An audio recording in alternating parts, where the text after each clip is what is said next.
Ayan mga beshi, pauwi na kami pero busy pa rin dito sa may Labor Community Market sa may second branch. Malapit lang ito sa may likod ng Alcuz Mall. Time check is 10 o'clock in the evening. Pero dahil masayahin ang mga Labor Community Market, ay busy pa rin dito mga beshi. Hanggang sa huli, God bless mga beshi, bye! Ano bang hinahanap mo, Bangladesh? Ito ko yung refreshing. Pagkatapos siyang kumain ng chicken masala mga beshi, maghanap naman siya ng iinumin. Beshi, oh.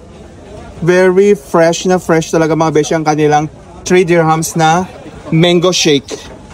Mango shake mga beshi, dito lang sa may Labor Community Market.